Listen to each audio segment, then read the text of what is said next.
RBI ने warning क्यों दी? क्या भारतीय बैंकिंग सिस्टम सुरक्षित है? अगर आरबीआई खुद कह रहा है कि भारतीय बैंक पहले से ज़्यादा मजबूत हैं, तो फिर वार्निंग किस बात की है? क्या आने वाले समय में कोई ऐसा रिस्क है जिसे हर इन्वेस्टर और ट्रेडर को समझना चाहिए? आज आसान भाषा में पूरा मामला समझते हैं। नमस्कार दोस्तों।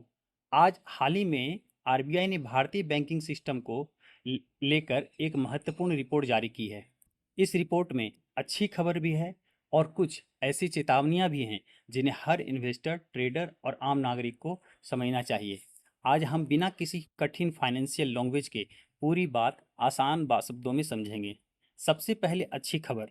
आरबीआई के अनुसार भारतीय बैंकिंग सिस्टम पहले की तुलना में काफ़ी मजबूत स्थिति में है।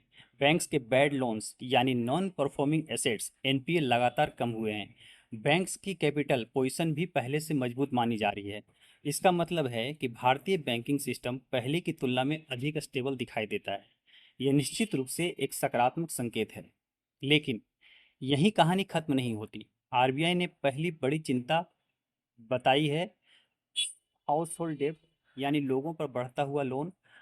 आज personal loan, credit card, home loan, vehicle loan और कंज्यूमर लोन पहले की तुलना में काफ़ी तेज़ी से बढ़ रहे हैं। लोन लेना गलत नहीं है, अगर ज़रूरत और क्षमता के अनुसार लिया जाए तो यह एक अच्छा फाइनेंशियल टूल हो सकता है। लेकिन अगर इनकम की तुलना में लोन लगातार बढ़ता जाए तो भविष्य में फाइनेंशियल प्रेशर बढ़ सकता है। अगर बड़ी संख्या में लोग ईएमआई चुकाने में कठिनाई महसूस करें तो इसका असर बैंकिंग सिस्टम पर भी पड़ सकता है। इसलिए आरबीआई इसी स्थिति पर लगातार नज़र रख रहा है। अब बात करते हैं दूसरी बड़ी वार्निंग की, और यह शायद आने वाले समय का सबसे बड़ा फाइनेंशियल रिस्क बन सकता है। Cyber fraud.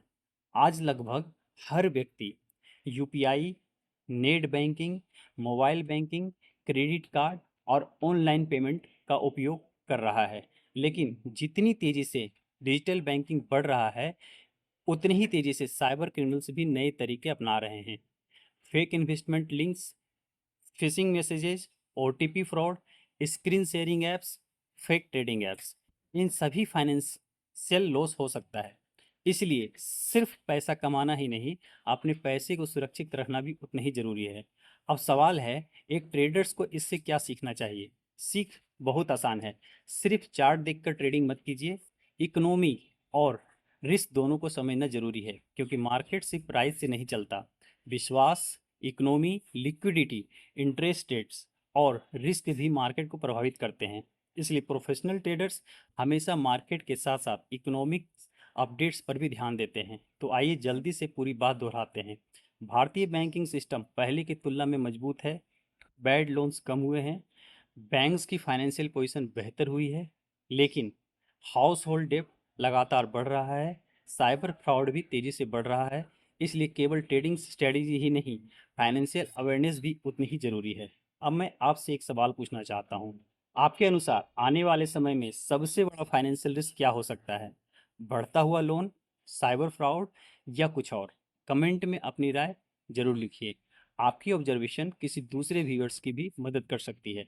अगर आपको ऐसे ही आसान भाषा में ट्रेडिंग और मार्केट सीखनी है तो चैनल को सब्सक्राइब फॉलो जरूर करें, और डेली मार्केट प्रिपरेशन के लिए हमारे ऑफिशियल टेलीग्राम चैनल से जुड़ें।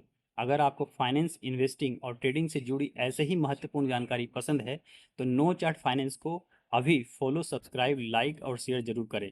आपका एक फॉलो, सब्सक्राइब, लाइक और शेयर हमें ऐसे ही एजुकेशनल कंटेंट बनाने की प्रेरणा देता है, क्योंकि यहाँ हम ट्रेडिंग को जुआ नहीं बल्कि डिसिप्लिन की तरह समझते हैं। कोई दिखावा नहीं, कोई झूठे वादे नहीं, सिर्फ वास्तविक मार्केट सीख।